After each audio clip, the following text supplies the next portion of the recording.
Tudo bom, pessoal? Espero que estejam todos bem, estejam conseguindo estudar dentro do que é possível, mas que estejam estudando, tá bom? E que principalmente estejam cuidando da sua saúde e da saúde das pessoas que estão à sua volta, porque isso é importante para que você possa chegar bem na hora de fazer essa prova, tá? A gente vai aqui para a aula 7 discutindo o pré-modernismo. E tem um caso específico do pré-modernismo como definição que merece ser salientado. Primeiro, o pré-modernismo não é um movimento literário, uma escola literária. É uma definição que coloca alguns autores que não se encaixavam nem nos movimentos finais do século XIX, realismo, naturalismo, parnasianismo, simbolismo, e muito menos no modernismo. Então eles tinham uma obra que era uma obra que ficava um pouco à margem desses rótulos. Agora, se eles são pré-modernistas, lógico que eles vieram antes dos modernistas, tudo bem. Mas o nome pré-modernismo, a definição, esse rótulo, ele só é criado lá nos anos 30. Portanto, depois da inauguração do chamado modernismo no Brasil. E é lógico pensar assim, né? Eu só posso chamar e imaginar um nome pré-modernista depois que as coisas tenham definido algo chamado modernismo. Bem, esses autores eles vão começar a sinalizar já que havia alguma mudança em curso. Mudanças que refletiam transformações, como você sabe, políticas, econômicas, tecnológicas, científicas, culturais ocorrendo na Europa e que acabavam reverberando, ecoando, por exemplo, no Brasil. Tá bom? Então vou pedir licença aqui para sair. E aí, a gente vai falar na próxima aula das chamadas vanguardas artísticas europeias. Essas vanguardas, vanguarda é um termo que vem do francês avant-garde, que significa avante da guarda. Então está diante da guarda. Adiante, né, no sentido de estar na frente. As vanguardas, elas simbolizavam sinais, indícios de que havia transformação na arte. Você vai ver na próxima aula que, por exemplo, o impressionismo fazia isso, embora não fosse propriamente uma vanguarda. Mas, na virada do século XIX para o século XX, como a gente falou, o século XIX foi um século muito rico do ponto de vista cultural, de transformação social, econômica e política, principalmente com relação à ciência. Veja, havia uma série de transformações e de mudanças na perspectiva do homem e do seu estar no mundo por conta da ciência.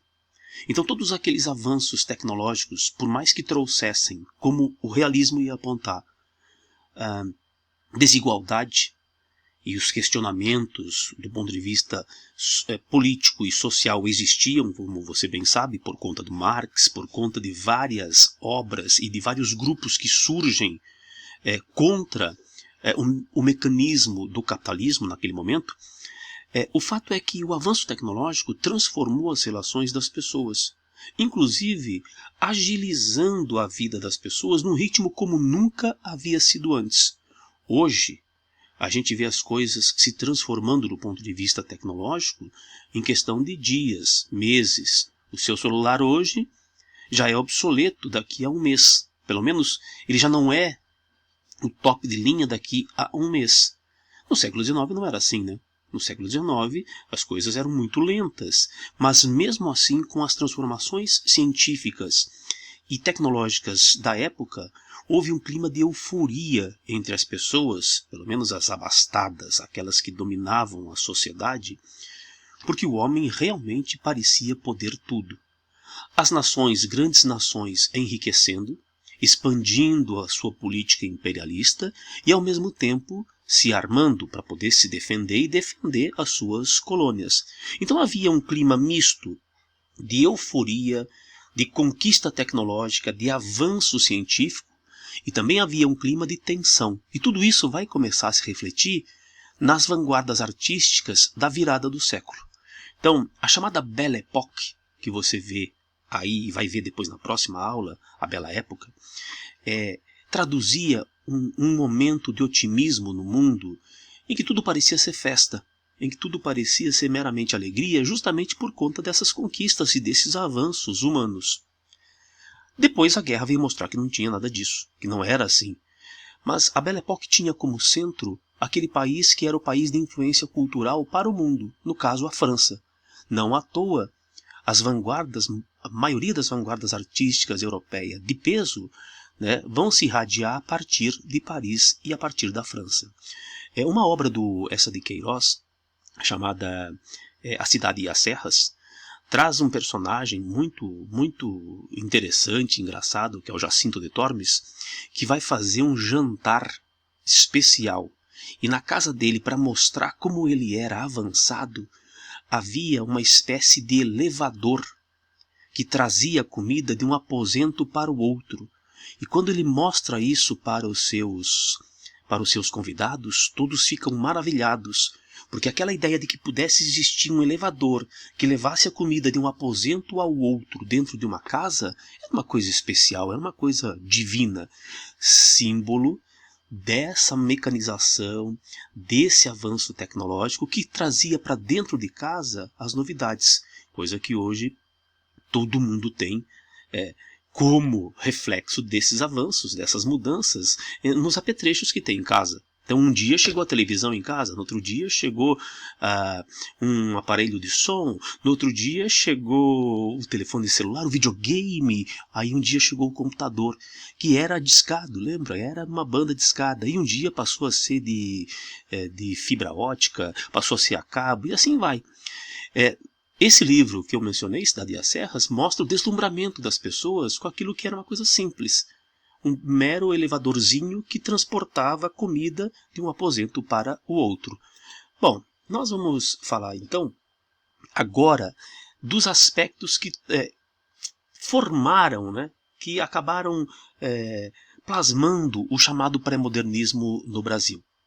Veja, a gente terminou o século XIX mencionando o realismo-naturalismo na prosa, Machado de Assis, Raul Pompeia, aquela visão determinista do Aloysio Azevedo, tentando explicar tudo pelos romances de tese. E depois a gente viu que o parnasianismo era uma poesia que se propunha objetiva, impessoal, tentando também, por meio dos versos, avaliar as coisas de uma maneira descritiva, sem a subjetividade própria dos românticos. Então era uma reação também àquela poesia subjetiva dos românticos. O parnasianismo foi muito popular no Brasil. Você deve se lembrar, eu mencionei que o Olavo Bilac foi garoto propaganda de campanha pelo serviço militar obrigatório. Ele era tido como príncipe dos poetas brasileiros, e aquele modo de escrever, valorizando a arte pela arte, a perfeição formal, era muito valorizado e cultuado no Brasil, entre aspas, culto, né, no Brasil que lia no final do século XIX. Os simbolistas não tiveram tanto espaço assim, inclusive porque os parnasianos eram rivais e detratores dos simbolistas. Para os parnasianos, os simbolistas eram alienados que estavam voltando àquele subjetivismo dos românticos. Cá entre nós, eram dois grupos de alienados. Os parnasianos, os poetas parnasianos e os poetas simbolistas. Os realistas tinham o pé na realidade porque discutiam e porque apontavam os problemas da sociedade. Os naturalistas também procuravam fazer isso. Mas a poesia parnasiana e a poesia simbolista era uma poesia muito mais preocupada com a forma e muito menos com o conteúdo. Nós citamos na aula passada o Augusto dos Anjos, aquele poeta paraibano que só lançou o livro Eu, que tinha como vocabulário uma marca de singularidade da sua poesia, porque é uma poesia toda marcada, toda traçada por um vocabulário, por um léxico ligado às ciências da natureza. Então é uma poesia que ao mesmo tempo tenta traduzir alguma coisa que seja estética sob o ponto de vista literário, mas vai se valer disso, vai se valer para isso de um vocabulário muito específico e de temáticas que também não seriam temáticas até então reconhecidas como poéticas. O Augusto dos Anjos, para alguns, ele se classifica como pré-modernista. No nosso material aqui, ele está como simbolista, mas veja que ele apareceu de novo aqui como pré-modernista.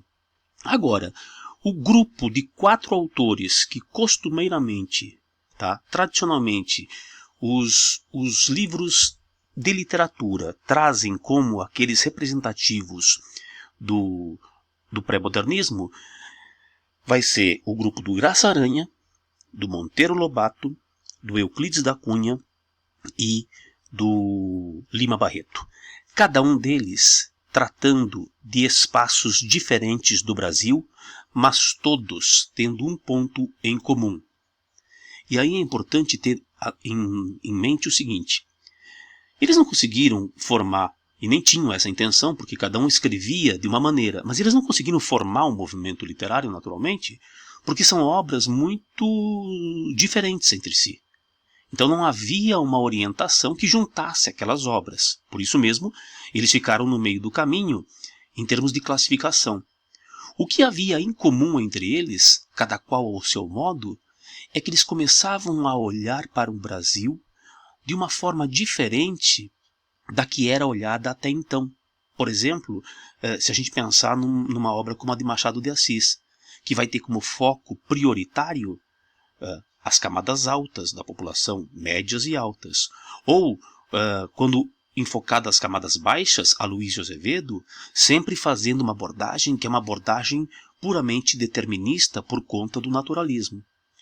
Agora haverá foco a diferentes grupos que compõem o perfil do brasileiro. Então, se não havia uma marca comum do ponto de vista estilístico, do ponto de vista temático, havia uma preocupação com a figura do brasileiro. Alguma coisa que seria um germe. Começou lá com José de Alencar, daquele modo idealizado, vai se repassando, vai se transformando, vem aqui com esses autores do pré-modernismo e se lança uma semente, um germe, para que o modernismo depois assuma uma específica identidade daquilo que vai ser Brasil. Então agora, com o pré-modernismo, a gente vai tentar analisar o brasileiro sob uma perspectiva crítica, pensando nas questões que eram urgentes para o país naquele momento. Então, torno a dizer, não havia uma marca formal que os unisse, mas havia uma marca de conteúdo, uma marca temática que fazia com que essas obras tivessem um traço em comum. Tudo bem? Um deles é uma pessoa que trabalhou para o Brasil no serviço público porque foi diplomata, foi juiz, o Graça Aranha. E foi, inclusive, depois participante da Semana de Arte Moderna. Ele já era um senhor, já era conhecido como escritor, e, portanto, ele não era daquele grupo, vamos dizer assim, não é inicial, mas não era do grupo ponta de lança, aquele grupo que estava ali na frente da batalha. Mas ele deu o nome dele, emprestou o nome dele, participou das primeiras movimentações da Semana de Arte Moderna, porque ele estava em sintonia com as mudanças na arte, uma vez que ficou muito tempo fora do Brasil. Você vai ver aqui, você pode ler depois aí na teoria, né? Ele inclusive acaba depois deixando a Academia Brasileira de Letras porque ele tinha uma visão de arte que já era uma visão um pouco diferenciada daquilo que era a média dentro do Brasil. E foi justamente isso que os modernistas questionaram, e isso que os modernistas queriam questionar. O tipo de arte que se fazia no país. Graça Aranha, portanto, vai escrever, e é interessante que ele vai escrever uma obra. Né? A obra dele é Canaã.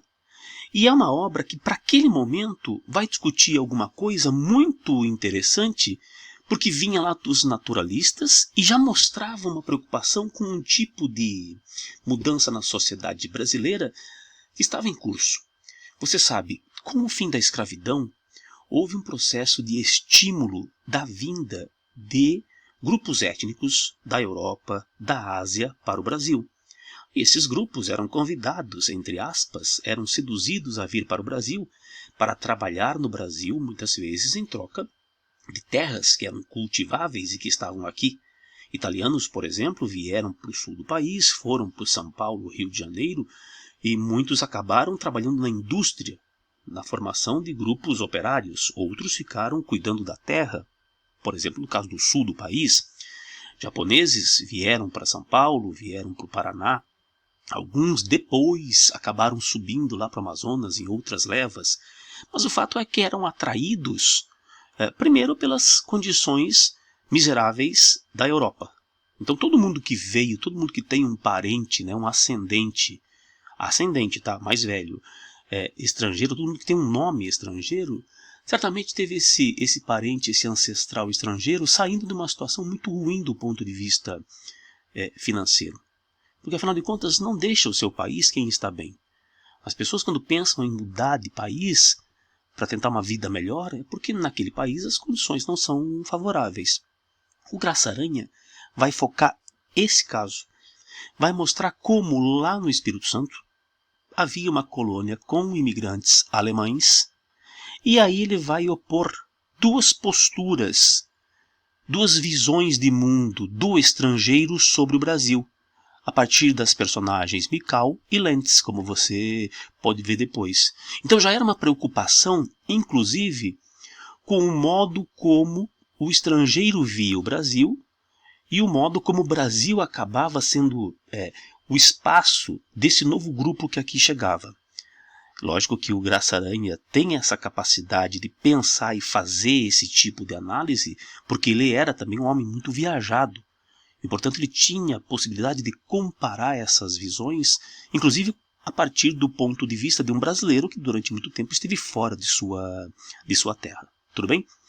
Desses quatro que compõem o quarteto pré-modernista, Graça Aranha, Monteiro Lobato, Euclides da Cunha e Lima Barreto, o Graça Aranha é o de menor expressão assim. Mas tem a obra Canaã, muito, muito conhecida, já marcada na literatura brasileira. A figura do Monteiro Lobato já é uma figura, do ponto de vista cultural, muito, muito grande. Veja, Monteiro Lobato, ele era de família rica. Ele se dedicou ao longo da vida a muito tipo de atividade ligada à cultura. Então, por exemplo, ele foi editor de livros num país em que as pessoas não liam, ou liam muito pouco. E ele quebrou várias vezes, enfim, ele tinha condições, né, de tentar manter uma editora, um negócio como esse, mas era uma espécie de visionário que tentava defender a cultura, a arte no Brasil. Você vai ler aí, ele foi crítico literário, escritor. As pessoas conhecem Monteiro Lobato de um modo em geral por conta da literatura infantil, não tenha dúvida. Então, falar no Sítio do Pica-Pau Amarelo, nas histórias de Narizinho, das polêmicas envolvendo o tipo de discurso do Monteiro Lobato, que para a época era um discurso circulante, quando, por exemplo, o Monteiro Lobato, nos seus livros, se refere de uma maneira depreciativa e pejorativa à tia Anastácia, por exemplo. Aquele discurso era um discurso circulante, inclusive, não que eu esteja justificando aqui, tá, por favor, mas era um discurso circulante para pessoas dessa camada, né? Como Machado de Assis fazia. Machado de Assis falava do negro como se ele não fosse, né? Como se ele não tivesse ascendência negra.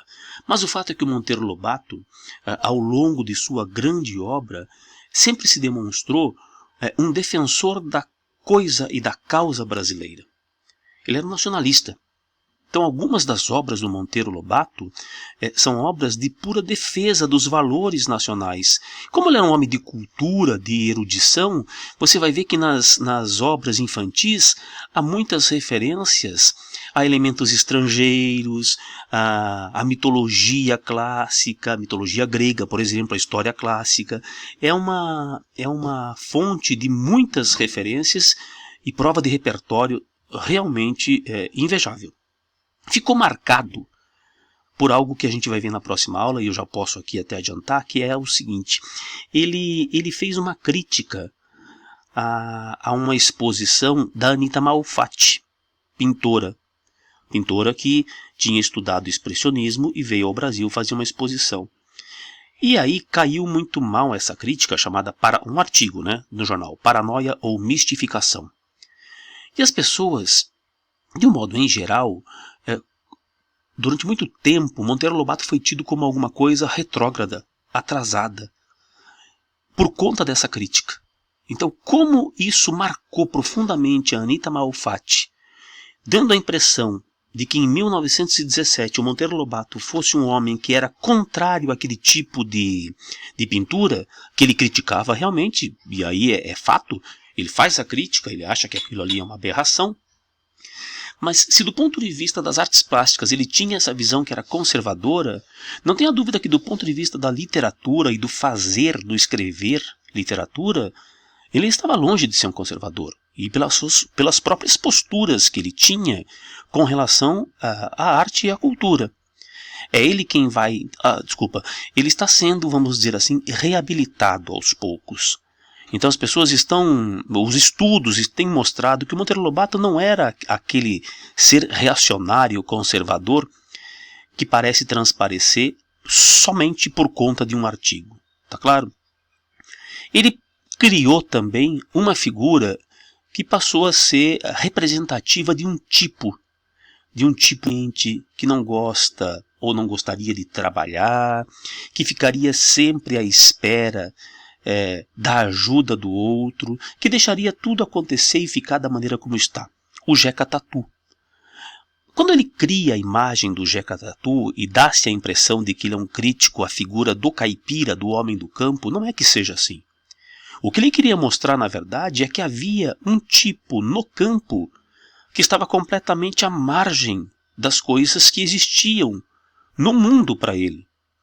E por isso ele era daquela maneira. Então, você vai ver a imagem do Jeca Tatu surge inclusive aqui, ó. Só para poder usar aqui, aproveitar o material, né? Ó, o artigo é urupês, que é um tipo de cogumelo, de fungo que aparece, né? Um cogumelo que aparece na vegetação das matas.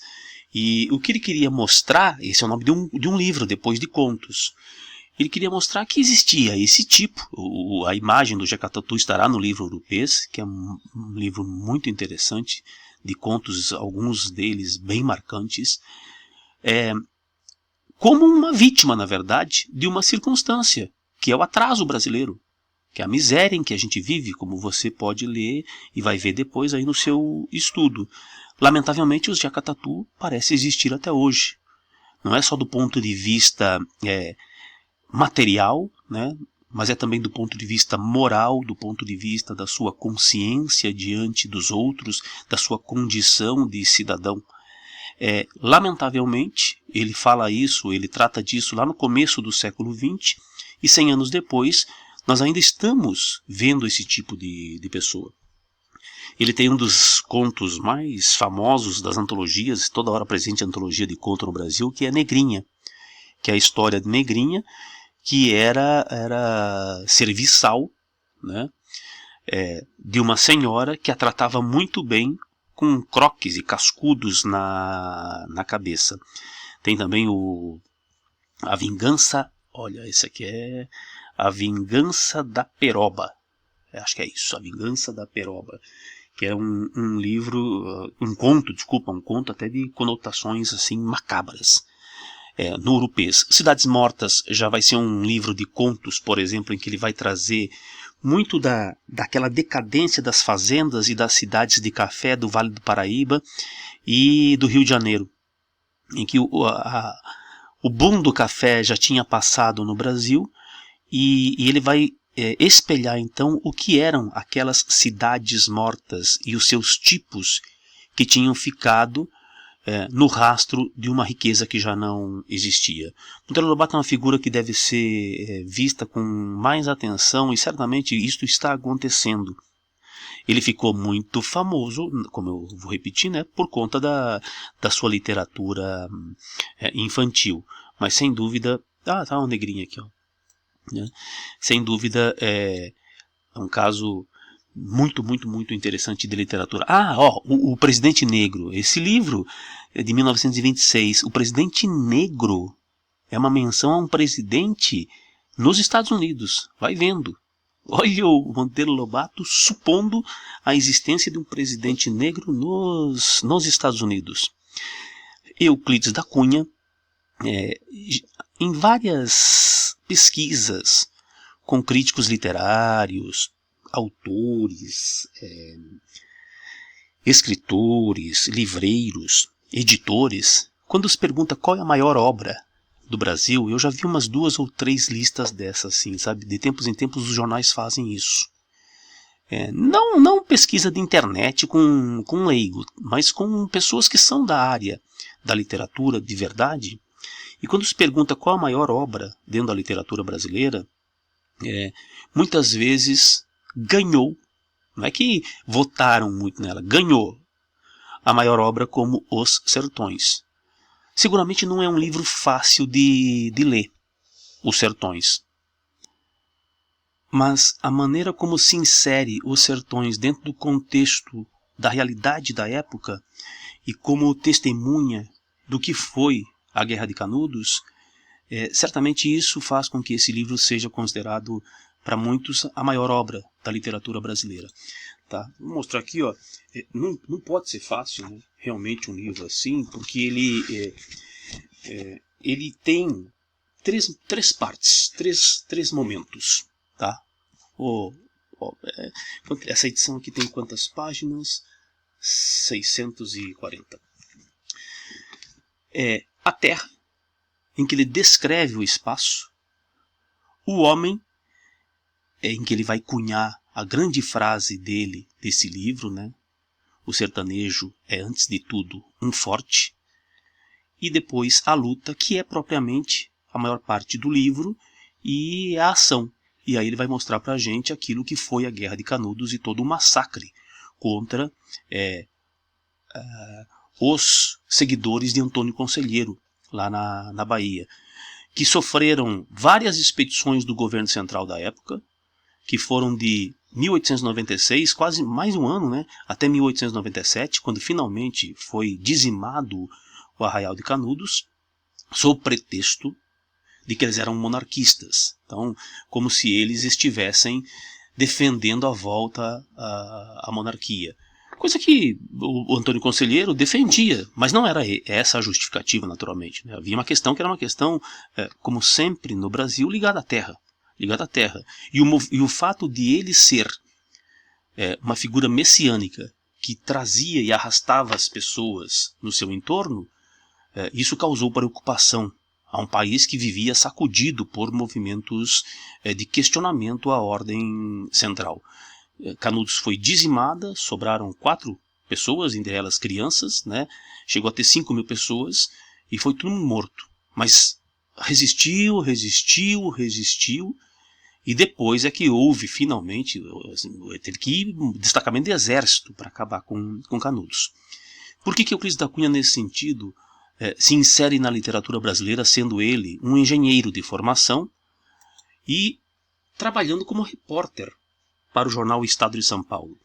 Esse é um dado que o jornal Estado de São Paulo até hoje faz menção a essa campanha, né, do Euclides da Cunha.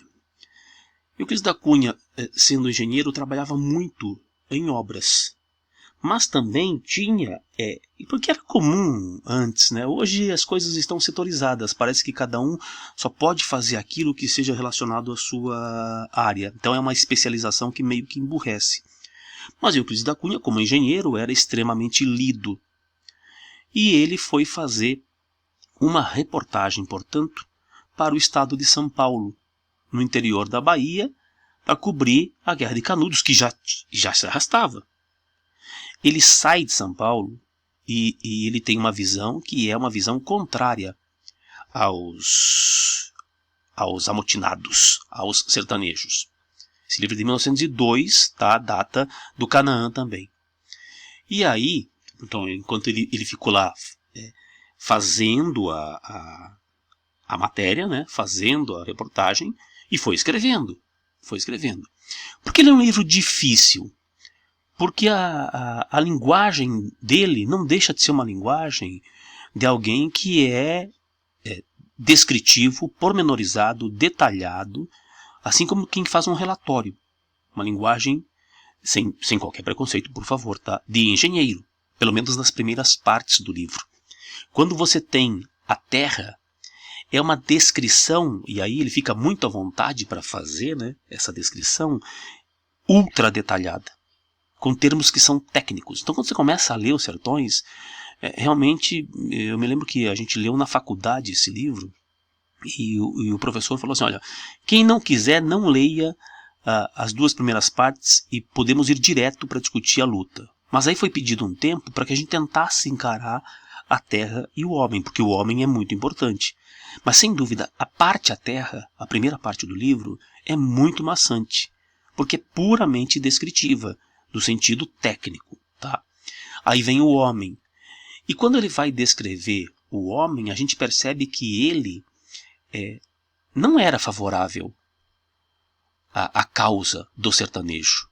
E ele via o sertanejo, ele via aquele homem como produto daquele meio. Tá? O que vai acontecer é que aos poucos ele vai mudando essa visão. Porque estando lá, uma coisa é estar aqui e falar de uma realidade que a gente não conhece. A outra é viver lá e perceber em que condições viviam aquelas pessoas. E ele acompanhou isso de perto. Então quando ele começa a descrever o homem e depois vai para a luta, fica clara a posição dele. Principalmente, obviamente, na passagem, na parte maior do livro, que é a luta.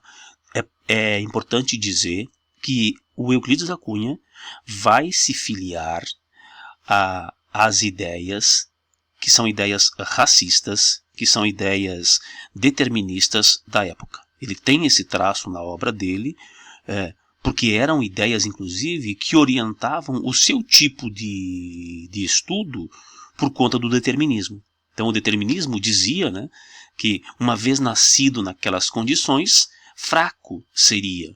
Aí ele vai perceber que não era assim. E ele vai mudar essa imagem, ele vai ter diferenciada essa imagem à medida que ele vive essa situação junto dos sertanejos. O Euclides da Cunha tem um fim que é um fim pavoroso, né? Sempre muito dedicado a essa questão de fazer literatura também por meio de uma espécie de jornalismo. Ele acabou tendo sido assassinado por um amigo do filho dele, que se envolveu com a mulher dele. Então, enquanto o Euclides da Cunha estava, a famosa Ana Miranda, isso aí é um caso assim conhecidíssimo da literatura, dos bastidores da literatura, né? Porque ele soube que havia essa situação. Ele, imagina, o amigo do filho dele com a mulher dele, com a esposa dele, né? Ele vai tentar matar o Dilermando, que é a pessoa que estava com a mulher dele, vai tentar matar e atirar, não consegue e acaba sendo alvejado e morre. O Dilermando não foi condenado, houve, né, uma primeira situação de condená-lo, mas acabou não sendo condenado. Ele era ligado também ao exército e depois acabou, inclusive, se separando da Ana Miranda. O fato é que o Euclides da Cunha deixou o seu nome gravado na literatura brasileira por ser um estudioso e por deixar esse monumento que são Os Sertões. Um retrato do que foi a Guerra de Canudos, é o melhor retrato do que foi a Guerra de Canudos. Essa obra acabou indo para o cinema nos anos 2000 ou anos 90, uma coisa assim, se alguém um dia puder ter a oportunidade. Mas é o texto mais difícil de todos esses que nós estamos tratando no pré-modernismo. Então, se houver assim uma questão de dificuldade de texto, o mais difícil, sem dúvida, seria Euclides da Cunha. Depois a gente teria o Graça Aranha, que não é um texto fácil, e aí o Monteiro Lobato, que já é mais acessível, e por fim, o texto mais acessível ainda, porque era um jornalista carioca, que também tem um fim trágico, mas isso é um assunto para depois. Lima Barreto, de quem todo mundo já ouviu falar, certamente por conta do seu conhecidíssimo Triste Fim de Policarpo Quaresma. Como você está vendo aí, né, ele era pardo, mulato, como alguns poderiam querer, e desde muito cedo, né, consciente de sua situação, de alvo de preconceito naquela sociedade, que era uma sociedade dentro dos jornais, por exemplo, e com relação à ascensão, a gente já viu isso em Aloysio Azevedo, como um mulato, né, extremamente preconceituosa. Os textos do Lima Barreto são textos que vão focar um tipo, veja, diferente daqueles que o Monteiro Lobato enfoca, porque o Monteiro Lobato vai pegar o homem do interior do país, seja do interior do estado do Rio de Janeiro, do interior de São Paulo. Já o Graça Aranha vai focar os imigrantes, os alemães, na sua convivência com brasileiros. O Euclides da Cunha vai mostrar o nordestino, o sertanejo na Bahia. O Lima Barreto vai falar do suburbano carioca. Então, para o Lima Barreto, o foco é justamente um meio em que ele transitava de alguma forma. Portanto, ele conhecia muito esse meio. Então, vai ser bem interessante a gente observar algumas coisas que ele já denunciava naquele momento, início do século XX, e que aconteciam mesmo, né? Então, aquele que era músico, que fazia samba, que tocava violão, ele era discriminado, ele não era bem visto, ele era convidado para trabalhar, para alegrar as casas, mas jamais era uma pessoa com quem uma família de bem gostaria que a filha, por exemplo, ficasse, casasse, etc. Então, o foco do Lima Barreto são aquelas relações marcadas pela hipocrisia, pelo interesse, pelas mentiras. Há um traço autobiográfico, por exemplo, em Recordações do Escrivão Isaías Caminha, que aí é uma história que se passa também num jornal, sendo ele um jornalista. O Isaías Caminha vai contar a sua história. Tá?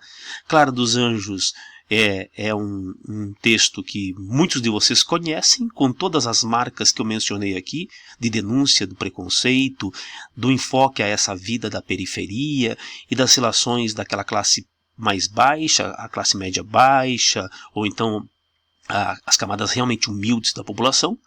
Mas a grande obra dele é Triste Fim de Policarpo Quaresma. Triste Fim de Policarpo Quaresma é o Major Policarpo Quaresma, né, é o personagem que adora o Brasil. Ele não é nacionalista, ele é patriota. E ele adora o Brasil de maneira sincera, de maneira profunda. E sendo assim, ele vai propor coisas que são esdrúxulas. E à medida que ele vai mostrando e vai aguçando esse senso de amor ao Brasil, ele vai sendo ridicularizado, marginalizado, cada vez mais deixado de lado no trabalho, nas relações sociais. E é uma personagem tocante justamente pelo que ela tem de patético e sincero. É um livro muito interessante de ser lido, porque triste também, porque afinal de contas ele espelha esse tipo de relação que existe muito comumente no Brasil. Das relações, no mundo, né? Assim, do ser humano. Das relações que são falseadas, das relações que são marcadas pela hipocrisia. Eu queria mostrar aqui, ó, esse aqui do Monteiro Lobato, Cidades Mortas, são livros bem curtos, bem tranquilos de contos. Urupês, e esse aqui é o Negrinha, que é também de contos. Os três são de contos. Tá. O Lima Barreto tem uma história triste porque ele morreu assim, na miséria, abandonado, sempre questionando as estruturas que não permitiam a ascensão, né, de um escritor que tinha um estilo coloquial. Como ele era jornalista, ele escrevia de um modo muito mais fácil, vamos dizer assim, muito mais informal. Esse texto é um texto que realmente ficava mais fácil de ser acompanhado. Você pegar um livro do Lima Barreto é bem tranquilo de ser lido, não é difícil.